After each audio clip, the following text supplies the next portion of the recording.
We all know now the cutting edge technology that is IoT. We all know about artificial intelligence now. Professor already told us what innovative things are coming out from ordinary physics. And now the chip manufacturing, which is actually superpower of innovations. So how we can club these three technology, that is IoT, AI, and our digital knowledge to go for chip design. With a small video for fun, as we are coming from lunch, I want to give you the insight that a small boy can play with embedded designs. So why can't we or engineers can dream about it? This movie I saw in 2011, and the reference is Real Steel. Okay, so you can see that boys, every action is being mimicked by a simple mechanical robot, which is having, we can say, AI based technology, sensing, camera as an interfaces, and all the actuations and everything is going in real time. So you can see the director's dream, thinking of those chips, how they can use for it their entertainment business. So we all know that underneath technology is VLSI. So VLSI stands for Very Large Scale Integration, we all know, and IC is known as Integrated Circuit. I don't know whether you know about Intel. Can anybody know the name of Intel? What Intel means? Correct. So, integrated electronics. Okay.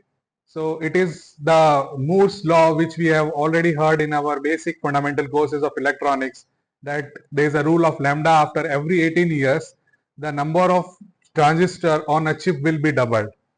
People are saying nowadays that this law has been gone because the transistors doubling capacity is now tripling and more. So we started with the history of first computer in 1832 with Babbage difference engine and then ENIAC. And now you can see the first Bell Labs transistor. If you want to observe such kind of things, you are invited in CEERI Pilani in the Shelf course, where we make these things through hands-on experience in our lab. And there is an ECL gate, which we also heard in digital electronics. Then we have 1000 transistors operating at 1 megahertz in 1971. From there to Intel Pentium 4. Specially, I have given the diagram of Intel Pentium 4 because I will correlate this slide in my future slide. So again, going into deep dive, I'm going fast because you all are faculty and you know these things. There are type of semiconductors, initially from DRAM, NANDs, memories, logic like GPU we all are using. I am also using currently in my systems. Then analog we have signal and powers. Then we have SOCs. Then we have ASICs, we call it as backend, and then FPGAs. There is field programmable gate array where I work more, is a front end. And we all are here gathered for this stages, which is more towards backend as well as our front end. So going into deep dive, there is an abstraction level where we can say there is a system level design. Underneath we have modules. We call it as MUX and all. And then these MUX are made from some equations. Okay, Boolean algebra. We call it as gate. And then going into underneath of these gates, they are again transistors. So now transistor is linked with IC, and IC is linked with your Verilog and RTL designs, and these are linked with your UVM, VM kind of methodology for verification, and then the system level design we called embedded systems. Going into deep dive under the circuit, we have the devices. So there is the device physics. So as Sir said that all these noble units are coming basically from fundamental courses like physics, and then we are developing over it. So if we want to go into the deeper level of the system design, you can see that there is a CPU and then the IO processors are there. Sorry. So this is a system level where we have CPU, IO processor and IO devices. If you want to go for algorithm level, this is called algorithm level, and this is the RTL of this algorithm. If you want to go for the underneath of this RTL level, there is a logic level, this AND and OR gate, because either is a PROM or ROM, you all know, or PLA or PLD devices, that is programmable logic devices. Underneath of that is a system transistor level, and then we have the geometry which we call backend, that is CMOS layouts and all. So again, coming to the Intel and its chairman, that is called Gordon Moore, who was the founder of this company in 1965. And I told that lambda rule that at every 18 years the number of transistor over chip get doubled. So you can see here, as the number of transistors doubled over the same form factor, because we are not increasing the size of the chip. So you can say that transistor size is reducing and number of transistors are increasing on the same time. Okay. So when you are reducing some transistor W by L ratio or width or length ratio, because you are doubling the transistor, you are reducing its size. It means you are actually using some foundry or some technology. So we'll go into next slide and see what exactly they are. So nanotechnology is the name. NM is an acronym for nanometer. It is used to measure the length in metric system like centimeter or meters. It is often referred to as a technology node or a process node in technology. When you go into such courses, they will give you the detail like what is PDK, okay, process development kit, etc. What foundry you are working. It is from TSMC or USMC, like that. And then you have a manufacturing of these technology, because you have to opt for some manufacturer and opt for their process node to make some devices at back end or front end. So if the number is smaller, like 4 nanometer, 5 nanometer, it is actually showing you the technology number, that is W by L ratio of the width of the channel. This allows for more efficient and faster processes. So there are two diagrams. I won't go into much detail, but you can say the size of the transistor gets scaled when you are going for 130 nanometer to 90 nanometer and so on. This is an important slide I have taken from some reference. I have not given, it is on my last page, but I want to show here with some animation. India wants to work into 28 nanometer now. All what semiconductor missions are launching in India in 3 states, they want to work on 28 nanometer, and I researched and I got it that when you see the gate cost trend versus the technology, I want to go there and tell you. If you want to see, these are the technology nodes and this is the dollar cost, okay, because it's a business. So gate cost is very efficient at this particular technology, that is 28 nanometer. So that's why all what semiconductor missions has been launched in this particular era, where the technology at is 28 nanometer and the gate cost is smaller. So India is actually focusing on profit market with chip design. So we cannot skip that part. Okay. So when you go into semiconductor industries, there are 3 classification. First was fabless. There was enormous discussion over it. Fabless and fab. It is just like cashless and cash. So we are more over cashless now. Okay. We all are having this UPIs and all with us. So according to that concept, if you go into metaphor, it is the fabless firm. And then we have a company that only does manufacturing for us, whoever the fabrication fabless engineers, they give those designs to these industries to manufacture. So they goes into 2 methods. One is design and manufacturing of semiconductor, that is an integrated device manufacturer, that is called IDM. So India is investing in this sector, and India is investing in another sector called outsourced semiconductor assembly and test. Okay, that is, we only do the already manufactured semiconductor by this IDM process. All these 3 processes are taken care together into this particular outsourced semiconductor, and then we do assembly and testing here. Okay, or we can say it is a packaged things and we are giving the services. So these manufacturing plants, which we call the semiconductor missions, they are under these 2 belt. Now if you go into the foundry, we have these countries like Taiwan, United States, China, Singapore and Japan, and somewhere we have Israel and South Korea and some European Union also. So there are 4 firms. First is foundry, one is IDM, fabless and OSAT, that is assembly and test. So these are the ranking of these 5 countries. Almost there is no 6th country who is doing such kind of thing. So they are established market and people have owed it already, and India want to jump into that, becoming the 6th country among the world. If you go into semiconductor sector with these bifurcation or classification, We have the fabless firms already named in the marking like AMD, Qualcomm, NVIDIA, etc. Then we have the foundries from TSMC, USMC, Samsung, South Korea, SMIC, etc. Then we have the fabless non-chip firms like Apple. All Apple are taken care from either Qualcomm and other TSMC libraries or foundries. Then we have the EDIP tools like Synopsys, Siemens, Cadence, etc. ANSYS is also there. And then we have the equipment who actually do these manufacturing processes are from these company. And there are integrated device manufacturers already most popular like Infineon, Micron is in now India, Intel, Samsung, Hynix, the RAM kind of thing which you use in our laptops, Texas Instrumentation. So you all are known to TI, analog devices, etc. Samsung. So what about these? There are the classification. Now we have the library, Fab, Fabless, and OSAT. Now what they do? They actually have this particular methodology. The semiconductor foundry and the IC design team, that is Fabless, they actually have some design rules shared with their PDK, their simulation models and parameters to mimic it and actually devise a new algorithm or a new kind of service which they want in their IC from their IC team. Then we give them mask layouts, and when we give the mask layouts, they give us the ICs. And in between them, there is a bridging of CAD tools, which actually shares process information versus software tool rules, which academic or an industrial fellow, whether from Fabless or Fab, they use these rules to devise such kind of things. So when you go into process flow, it is a big flow. I don't know how much you are aware of these kind of flows. So I will read it, and then you can read at your home or you can contact us. There are photoresists.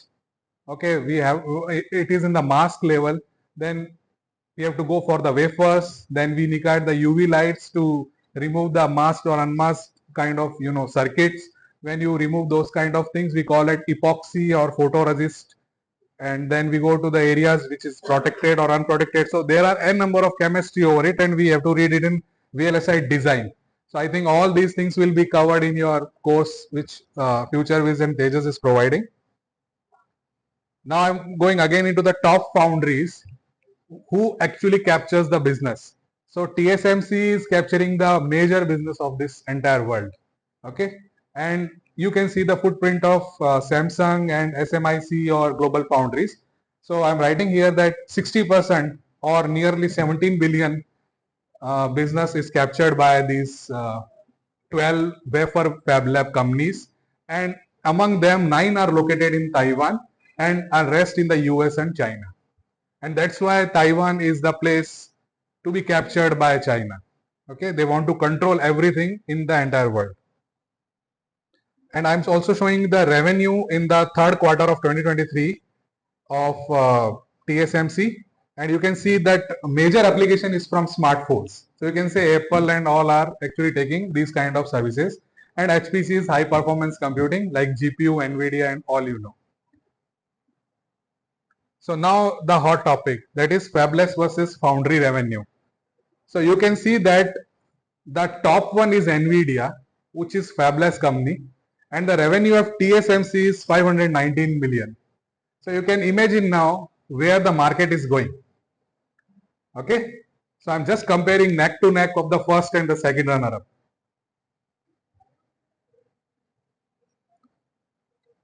And now coming into the story, why we won't appeared till now in semiconductor world.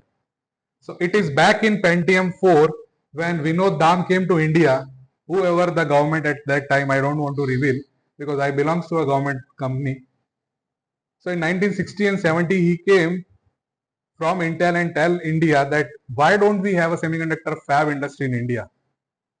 So at that time they said that we hardly uses hundred and thousands of chips in some applications. We won't require such kind of facility now.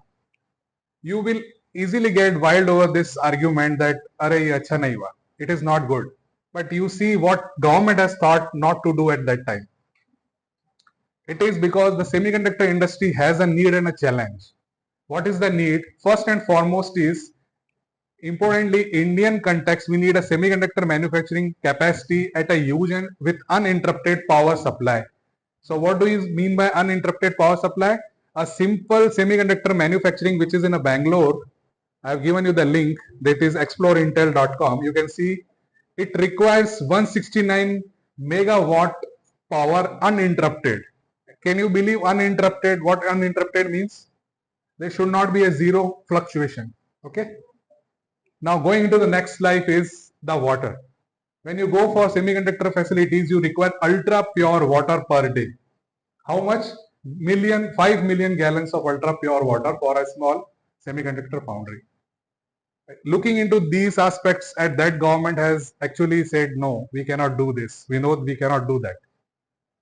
Now seeing on the water lifeline of India, that is, if you want to establish a semiconductor manufacturing facility in India, it is very simple to say that we can do. But see, the 4%, I just go there and read it. What is the water capacity of India? India has 4% of world's water which is drinkable. Among that, 79% is used in irrigation, 6% in domestic, 5% in industries, and then you can say what is left behind. And now, how can you provide this ultra pure water? Am I right? If not, then you can read more and can come up with a good discussion. So that's why Assam and Gujarat has been chosen for such kind of plants. Okay, because both these states have plenty of water, though from sea, but they have developed from last 20 years how to purify sea water for ultra pure water. Okay, and these two things only possible with states, different kind of taxation and all have bid for this kind of semiconductor processes technology, but only 3 of them won, 2 in Gujarat and 1 in Assam. The major reason was water. Okay. I won't read much, but you can see this Water and Sanitation Management Organization is a WASMO. You just take this name and you go and read on your Google what WASMO means. Okay. And that's why this TPL is in Dholera, Gujarat. CG OSAT, now you know OSAT is testing and facility in Gujarat, and one TPL OSAT is in Assam. So we are actually at the beginner phase of semiconductor becoming 6th country in the world. Okay. So now question is whether after doing such things, managing all those resources, can we dream of semiconductor country? Is it possible or not? So let us see what we have done in last 2 decades. The chip design capability in India has been explored from 2010 onwards. There are 3 government-owned modest fab facility, including one in CEERI, which is around 250 nanometer to 120 nanometer, and now we are moving to 65 nanometer with TSMC. So DRDO has a 2 such kind of company. One is CEERI and another is Anurag. So I have abbreviated only. The remaining name is written there: Numerical Research Analysis Group and so on. These 2 society have a production unit at one in Bangalore and one in Hyderabad. Okay. So I will go fast more. And you can see these are the things they have developed in Anurag and in the Anurag VLSI Design Centers. You can go and check on Google, more things will be there. Then if you go into CEERI Star C, it is 1 micron digital CMOS facility and having a GATEC something. I can't read it in fast manner. So you can see these are the things which are available in DRDO. If you go with ISRO, we have an SCL semiconductor fab lab, but now SCL is with MITI. Okay, MITI is an agency like CSIR. And they have developed like this Vikram processor with the name of Vikram Sarabhai.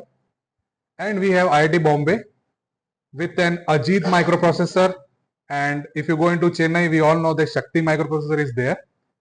And there is a CDAC at MITI, and they are also working on Vega microprocessor. Again, I am going into microprocessor instead of microcontroller and CPU, GPU, something like that. Reason is, we don't have any embedded design board which is having Indian microprocessor on it. And we are working on Indian microprocessor from 2010 onwards to make it a mission of India. Okay. So now we have a CDAC which is having Vega processor with a different varieties. You can see this is Arduino like board. I will tell these faculties that you must buy such kind of product which are not cheaper but Indian. So whatever you will make on these devices will be patentable because it is indigenous and you have control instead of China has control over it anytime. Like Pager Blast as I told you today in the morning. Now we have the CDEC facilities. I won't go into much. What are the facilities at CDEC? You can easily read and get. Going into IT Madras, just 5 more minutes. Yeah. So there is a semicon program launched with a digital risk V program. So we have the risk V. We all know risk means. So risk V, risk 5 is an chip from made from made at Madras. I forget the name of Professor Kamkoti, who is heading this particular mission. And we have E, C, and I class. CEERI works in such kind of ISA designs. And then we have, as told in the SMDP, Special Manpower Development Program, chip to device and chip to startup nowadays. So the fourth one is going on. So we are training, not we are, government is training more than 50,000 engineers every year, making an ecosystem for India. And they have the capacity to build the chip design facility over the academias, whether it is NIT, IIT or any REC or any private college. They all are invited to participate into such kind of thing to share the knowledge and build their intellectual properties. Then we have the CEERI Pilani. In 80s, way back, CEERI was the first who actually made a microelectronics PG program in BITS Pilani. And with that, we have mandate to develop high skill or upskilling of those people who are in the electronics area and want to go into chip design. And we were the nodal of SMDP in, up to last 3 phases. And we used to organize a conference called VDAT, which is related to VLSI design and test. Okay. And there is a program called SHILP, that is Semiconductor High Impact Learning Program. The cost and everything will be get in touch with Pramod sir. It's very cheap for academia and its students.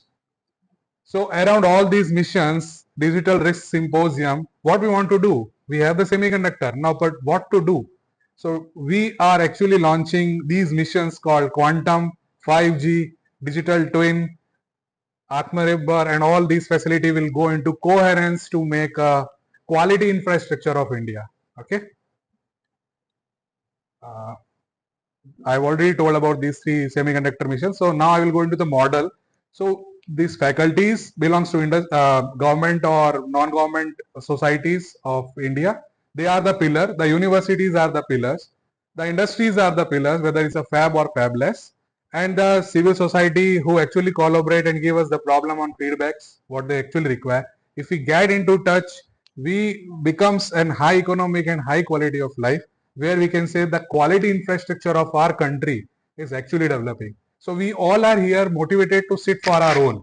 We want to learn, we want to collaborate, we want to improve.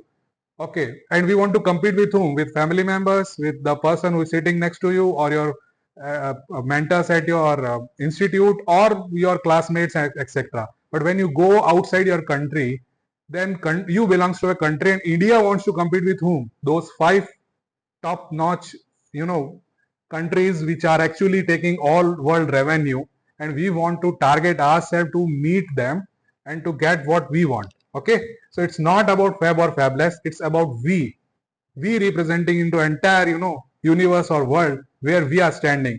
So don't worry, we are going with a pace.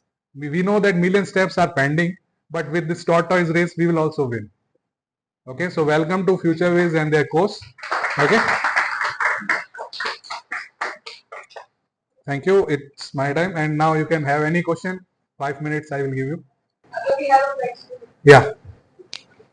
Yeah.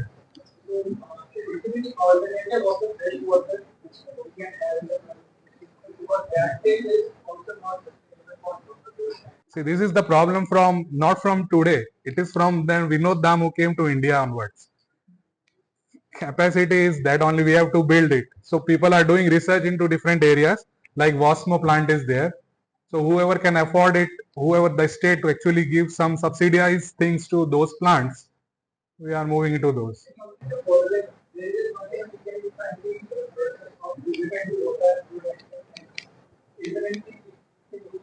See, there is no, there's a nice thing which we want to do with IC design.